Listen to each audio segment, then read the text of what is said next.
There is a quiet danger in wanting to be liked.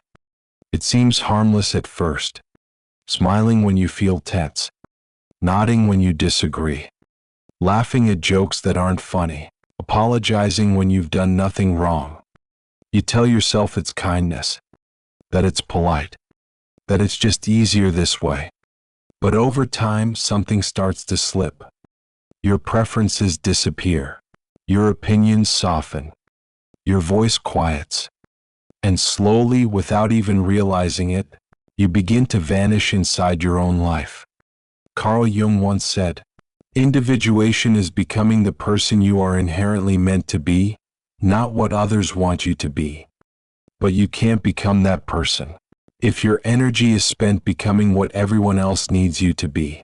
This is the invisible cost of people-pleasing. It's not just exhaustion. It's identity erosion. And it usually starts young. Maybe someone praised you for being easy to deal with. Maybe love only came when you were agreeable. Maybe conflict was punished and approval was conditional. So you learned to perform, to anticipate, to adapt, to keep the peace at any cost. But here's the truth. When being liked becomes a priority, being yourself becomes a risk. And when you're constantly adjusting yourself to gain acceptance, you lose sight of whether that acceptance even feels good anymore. Let me tell you about Lena. Lena was the kind of woman everyone loved. She was the peacemaker in her friend group, the fixer in her family, the understanding girlfriend who never raised her voice. She answered texts within seconds. She never canceled plans. She said yes to every request. She was helpful, thoughtful, sweet, but inside she felt like a ghost. Her days were filled with interactions, but her inner world was silent. She didn't know what she wanted anymore, only what others expected of her. One evening, Lena was sitting in a cafe with a friend who asked her a simple question. "What's something you're excited about right now?" And Lena froze. Not because she was shy, not because she didn't want to share, but because she genuinely didn't know the answer. That moment broke something open, because behind every smile, every "no problem," every "I'm fine," was a deep well of confusion and fatigue. She had become a collage of other people's expectations, beautiful, tidy, and completely disconnected from who she really was. And the scariest part? Everyone liked her that way. No one noticed she was drowning. That's what people-pleasing does. It earns applause while you slowly disappear backstage. And here's the paradox. The more you please others, the more invisible you become. Not just to them, but to yourself. Jung called this the battle between the persona and the self. The persona is the mask you wear in public, the agreeable, helpful, likable version. The self is the raw, unfiltered, unedited version of you, the one you silence to survive. But survival is not the same as living. Detachment begins when you realize that being liked is not worth being lost. You start asking harder questions. What do I think about this? Do I actually enjoy their company? Is this something I want, or something I've been taught to want? And maybe the answers aren't clear right away. But asking is already a revolution. Because here's the truth they never told you. You don't have to be agreeable to be worthy. You don't have to be small to be loved. You don't have to disappear in order to belong. What you need isn't more approval, but more alignment. Lena began to make small changes. She stopped saying yes right away. She paused before answering messages. She gave herself permission to feel annoyed, to say no, to take up space. And guess what? Some people pulled away. They didn't like the new Lena. She wasn't as easy. She wasn't as predictable. She wasn't as convenient. But others leaned in closer. They saw her truth, not her performance. And most importantly, Lena saw herself. That is the shift. when your life stops being a stage and starts becoming your own sacred space. You no longer shape yourself to fit into their expectations. You shape your world to reflect your essence. It's scary at first. You will feel guilty. You will second guess. You will wonder if you're becoming selfish. But detachment from people-pleasing isn't selfish. It's self-respect. Because you were not born to be agreeable. You were born to be authentic. So ask yourself, how many of your friendships are built on who you really are, and how many are built on who you pretend to be? How often do you say yes because you're afraid of what no might cost? And most painfully, when was the last time you heard your own voice without someone else's expectations drowning it out? You don't have to be rude. You don't have to burn bridges. But you do have to stop abandoning yourself for the sake of keeping others comfortable. You do have to stop betraying yourself to be loved, because any love that requires you to disappear isn't really love. It's performance. And you deserve to be real. Even if it means being misunderstood. Even if it means being disliked. Even if it means walking away from a room full of applause to sit alone in truth. Because that silence will be louder than any performance you've ever given. Let's talk about the slowest kind of heartbreak, the one where you stay. You stay in the relationship. You stay in the routine. You stay in the conversation. But little by little, you stop showing up as yourself. And here's the hardest part. They don't ask you to shrink. You just do. You stop disagreeing. You stop asking for what you need.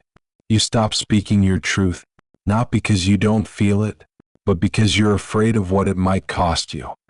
You trade honesty for harmony. You trade needs for peace. You trade depth for approval. And what do you get in return? A relationship where you're always present, but never fully seen. Carl Jung taught that individuation, becoming who you truly are, requires separation from the collective expectations of who you're supposed to be. But in romantic relationships, we often fall into the exact opposite pattern. We merge. We adapt. We shape-shift into someone easier to love. Someone who doesn't take up too much space. Someone who's low maintenance. Someone who doesn't want too much. Because somewhere along the way, we learned that needing love makes us unlovable. Let me tell you about Aiden. Aiden grew up in a home where expressing emotion was met with silence. Not violence, just absence. No hugs, no comfort, no curiosity. So he learned to self-regulate by disconnecting from his needs. As an adult, Aiden became the perfect partner. Calm, accommodating, supportive, but never demanding, never too much. He dated people who praised his chill demeanor, but beneath that calmness was a man terrified to be truly known, because being known meant being rejected. And he'd rather be invisible than disappointing. One day after another quiet breakup, where his partner said, "It just feels like you're not really here," Aiden sat alone in his car and finally asked himself, "Do I even know what I want in a relationship?" And the honest answer was, no. He only knew what made others stay. That was his survival strategy, shrinking to fit, softening to be accepted, erasing himself to maintain connection. But connection built on erasure is not connection. It's captivity. Here's what no one tells you about emotional shrinking. It's not obvious at first. It's not dramatic. It's not loud. It looks like silence in arguments, like saying "I'm fine" too often, like ignoring the ache in your gut when something doesn't feel right, but you stay anyway. It's in the way you stop asking for things, how you stop dreaming out loud, how your world gets smaller to fit into someone else's comfort zone. And one day, you realize you've forgotten how to be alone, because you're always performing togetherness. You're not in love, you're in survival. Detachment is the moment you realize you don't want to be loved at the cost of yourself. It's the decision to stop trading authenticity for attachment. You stop texting back immediately, not to play games, but to break the habit of compulsive availability. You stop saying, "I understand," when you actually feel hurt, because your feelings are valid, even when they cause discomfort. You start honoring your boundaries, not to punish others, but to protect the parts of you that have been neglected for far too long. It's not that love should feel effortless. It's that love should never require self-erasure. If you have to disappear to be loved, you're not loved. You're useful. You're convenient. You're tolerated. But your soul was not made to be tolerated. It was made to be cherished. Here's the paradox. The more you shrink, the harder it becomes to leave, because you've convinced yourself you can only be loved in this small version of you. And that is the emotional prison of people-pleasing in relationships. But detachment is the key. It doesn't mean breaking up. It means breaking the pattern. You stop asking, "What do they need from me?" and start asking, "What is this costing me?" Because a relationship that thrives only when you dim your light is not love, it's control, even if it looks like peace. Aiden started therapy. He started journaling. He started doing one terrifying thing every day, telling the truth. At first he lost people, but slowly he started building relationships, not from fear, but from freedom. Because true love is not found in the absence of conflict, but in the presence of truth. So if you've been shrinking, softening, vanishing, not because you're weak, but because you're afraid to be left, let this be your reminder. Anyone who only stays when you're silent was never really with you. Anyone who gets uncomfortable when you show emotion was never really loving you. And anyone who needs you to shrink was always threatened by your expansion. You were not made to fit into a tiny version of love. You were made to take up space, not just in someone's life, but in your own. You're staring at your phone again. They haven't replied. It's been hours, maybe a day, and suddenly your mind starts to spiral. Did I say something wrong? Did I come on too strong? Should I have waited longer to text? Were my words too much? Not enough. You read the last message 20 times. You rewrite a response you'll never send. You analyze the silence, like it's a puzzle you're supposed to solve. This is not love. This is not connection. This is self-protection disguised as concern. Overthinking is not caring more. It's feeling less safe. And what you're really doing is trying to manage the fear of not being enough. Carl Jung said, "Until you make the unconscious conscious, it will direct your life and you will call it fate." Overthinking is the unconscious acting out, trying to predict, control, protect, fix, because somewhere inside you, there's a belief that silence equals danger, that not being responded to means being rejected, that if you don't fix it now, you'll lose something you can't live without. But here's the truth. If you're constantly analyzing love, it's because you never feel safe inside it. And that's not your fault. You learned this. You learned that connection was fragile, that attention was fleeting, that being too much could push people away. So now, when someone pulls back even slightly, your nervous system lights up like a fire alarm. You call it intuition, but it's trauma. You call it love, but it's fear. Let me tell you about Zara. Zara was a deeply intuitive person, sensitive, caring, always aware of how others were feeling.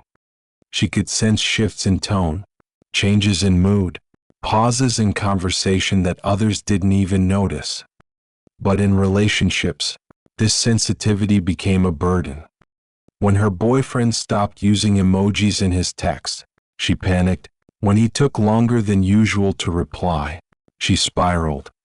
She would ask, "Is everything okay? Did I do something? Are you mad at me?" He'd say no. But she never believed it, because what she really feared was not the words he spoke, but the space between them. Zara was stuck in a loop. Hyper-awareness, over-analysis, emotional micromanagement.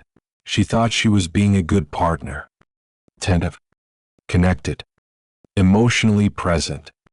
But what she was actually doing was abandoning herself to manage someone else's silence. That's what overthinking does. It pulls you out of your body and into their behavior. It disconnects you from your own needs because you're so busy trying to decode theirs. And slowly, your sense of self becomes tied to someone else's availability. If they're warm, you feel safe. If they're distant, you feel panicked. If they reply, you relax. If they don't, you unravel. That is not love. That is emotional dependency. And detachment is the medicine. Because detachment doesn't mean you don't care. It means you stop creating stories in the silence. It means you stop assuming that someone else's behavior is always a reflection of your worth. Sometimes people are quiet because they're distracted. Sometimes they're unavailable because they're overwhelmed. Sometimes they're inconsistent because they're just not capable of more. And none of that has to mean anything about you. The truth is, you're not actually afraid of being ignored. You're afraid that if you're ignored, it means you're unlovable. And that belief is what keeps you stuck. Zara started healing when she stopped reacting and started observing. She'd feel the anxiety rise, but instead of texting again, or over-explaining, or apologizing for no reason, she'd pause. She'd ask herself, is this about them, or about me needing to feel worthy? She started writing her fears down, instead of projecting them outward. She started walking away from the phone, and walking back into her life. And slowly, the space that once felt like punishment became peace.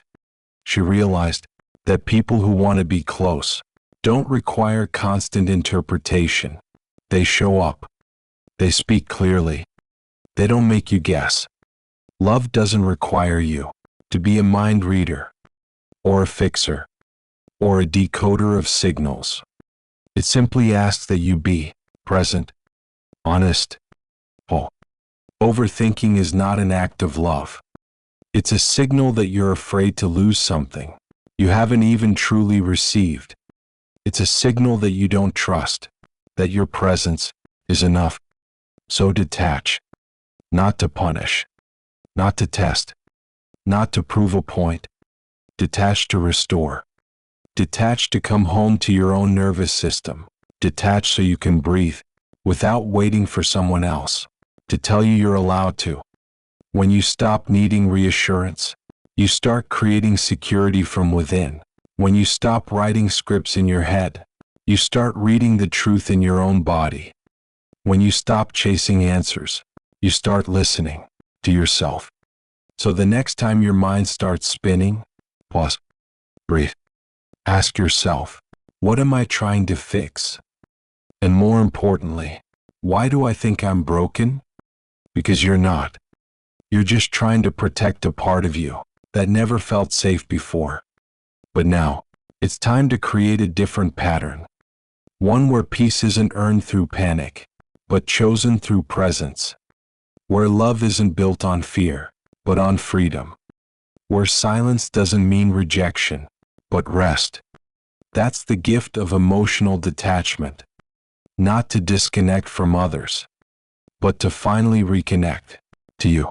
There's a kind of discipline that breaks you. It doesn't build your character. It silences your intuition. It doesn't make you strong. It makes you numb. And the scariest part? Everyone around you will applaud you for it. You're so hardworking. You're so focused. You're so responsible. But deep down, you're running on empty, smiling through stress, surviving on caffeine and fear. punishing yourself for being tired, and calling it progress. This isn't discipline. It's self-abandonment in disguise. Carl Jung said, "You are what you do, not what you say you'll do." But what happens when everything you do is based on who you think you should be, not who you actually are? That's not discipline. That's betrayal. Let me explain. We live in a world that glorifies performance, where being put together matters more than being present, where your output defines your value, where burnout is a badge of honor, where rest is weakness, and overcommitment is virtue. So we push, we strive, we plan, we wake up early, we skip breaks, we suppress feelings, we cancel joy, all in the name of being disciplined. But who are you really doing it for? Let me tell you about Marco. Marco was a high achiever, straight A student, top of his class, fitness goals, productivity journal, hourly schedule. Everyone admired him. Everyone wanted to be him. But no one knew. He hated waking up in the morning, that he was constantly anxious, that he couldn't rest, because rest felt like failure. He was living his life like a checklist. And even when he succeeded, he didn't feel happy. He felt hollow. Why? Because none of it was for him. It was for his image, his parents' approval, his boss's praise, his followers' envy. He mistook external structure for internal security. He wasn't disciplined. He was disconnected. That's the trap. You think you're growing, but you're just hardening. You think you're focused, but you're just afraid to fall behind. You think you're in control, but you're just terrified of disappointing someone. So how do you know if your discipline is actually betrayal? Ask yourself, do I feel more alive when I'm doing this? Or do I feel numb? Do I choose this routine freely? Or do I feel obligated? Do I allow myself softness? Or am I always hard on myself? Do I ever rest without guilt? If the answer is no, you're not disciplined. You're surviving. You've turned high functioning into high hiding. And your calendar is packed, but your soul is empty. This is where detachment becomes a tool for healing. Emotional detachment doesn't mean you stop caring. It means you stop obeying the voice in your head that only respects you when you're performing. It means you start redefining discipline, not as control, but as clarity. Discipline that serves your growth, feels supportive, not punishing. It creates space, not pressure. It respects your capacity, not overrides it. True discipline says, I love myself too much to neglect my body. I respect my time enough to say no. I value my energy enough to guard it fiercely. Fake discipline says, you'll be worthy when you finish more. You don't deserve rest.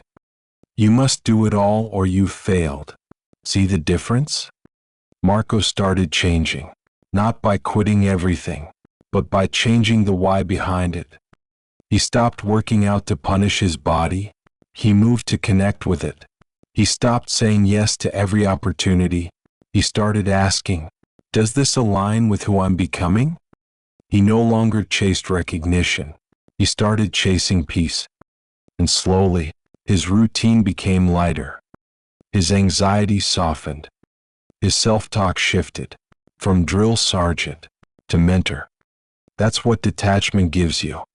The ability to pause and ask, who is this for? Because if your self-discipline costs you your self-respect, it's no longer discipline. It's desperation. You were not born to be efficient. You were born to be fulfilled. You were not born to be consumed by your own expectations. You were born to expand into your own design. So redefine your discipline. Make it sacred. Make it soulful. Make it yours. Start resting on purpose. Start moving from intention. Start saying no without apology. And remember, You don't have to earn your own kindness. You don't have to prove you're worthy of breathing. You already are. So the next time you open your planner, don't just schedule tasks. Schedule grace. Schedule stillness. Schedule joy. That is what it means to live in alignment. To be self-led, not self-abandoned. To be disciplined, without disappearing. To be consistent, without cruel. To become who you truly are, without betraying the part of you that's already enough. There comes a moment when you stop asking, "What do they think of me?" and start asking, "What do I think of myself?" That's the turning point. It doesn't come with applause. It doesn't come with a grand declaration. It comes in the quiet, the silence between two texts, the breath between yes and no, the pause where you used to explain yourself, and now you don't. This is what it means to start living as if no one needs to approve. Because here's the truth. For most of your life, you've been collecting approval like oxygen. From teachers, from friends, from partners, from strangers online, from parents who only noticed your achievements, not your emotions, from lovers who liked the version of you that never asked for too much. And maybe you thought that was normal. That love is earned. That worth must be proven. That if you show up big, you'll push people away. So you kept yourself small, polished, predictable, pleasant. But eventually, the mask gets heavy, the smile starts to shake, and the peace you pretended to have becomes impossible to carry. That's when it happens. Not a breakdown, but a breakthrough. You realize you've been waiting for someone to give you permission to live your own life. And suddenly, you stop. You stop chasing replies. You stop adjusting your truth. You stop performing in the hope that someone claps. And in that stillness, you discover something radical. You don't need to be liked to be real. You don't need to be understood to be free. You don't need to be approved to be whole. Carl Jung called this process individuation, the journey of shedding all the layers that were never yours, so you can return to the self you've always been. Not the version that pleases, the version that feels. Not the one who says yes to be accepted, the one who says no to be authentic. Let me tell you about Elena. Elena was a people pleaser her entire life. Straight A student, peacemaker in every group. Never once walked out of a room without making sure everyone else was okay first. But inside, she was empty. She never asked herself what she wanted, who she loved, what kind of life she dreamed about. She was too busy trying to be loved by everyone else to remember that she had a voice of her own. One day, after ending another draining relationship, Elena made a terrifying decision. She stopped asking for advice. She stopped telling people what she was planning, just to hear their approval. She got quiet and listened to herself. She started dressing differently, saying things she used to swallow. She quit a job everyone said was perfect. She traveled alone. She started a business, not to prove anything, but to feel alive again. And guess what? Some people didn't like it. Her friends said she was changing. Her ex called her selfish. Even her family grew uncomfortable with her new confidence. But Elena kept going, not out of defiance, but out of clarity. She finally understood. If you only feel loved when you're not yourself, you're not actually loved. And if you keep performing to avoid disapproval, you're not living. You're auditioning. And your life is not a stage. So here's the invitation. What if you stopped living for their applause and started living for your alignment? What if you woke up each day not asking, will they like me? But, do I like who I'm becoming? What if you built a life so honest, so quiet, so strong, that you no longer needed anyone to approve it, for it to feel real. That is where your power begins. Because here's the thing. Not everyone will understand your choices. Not everyone will applaud your growth. Not everyone will stay when you stop performing. But the ones who remain, they see you. Not the role. Not the mask. Not the version that makes them comfortable. And when you start living that way, you stop chasing love and start attracting truth. You stop waiting to be seen and start seeing yourself. You stop explaining and start existing. And yes, you might walk alone for a while. You might feel doubt. You might miss the comfort of being liked by everyone. But you'll have something deeper. Integrity, self-trust. Because the most beautiful version of you is not the one who bends, not the one who pleases, not the one who's chosen by everyone. It's the one who chooses herself. So if you've been asking, how do I stop people pleasing? Start here. Stop explaining your no. Stop diluting your yes. Stop editing your joy. Stop managing other people's comfort at the expense of your own, and start living as if no one needs to approve. Because the people who truly love you don't need you to shrink to make them stay. They stay because you are whole as you are. That is the reward of becoming who you truly are. Not applause, not fame, not validation. Freedom.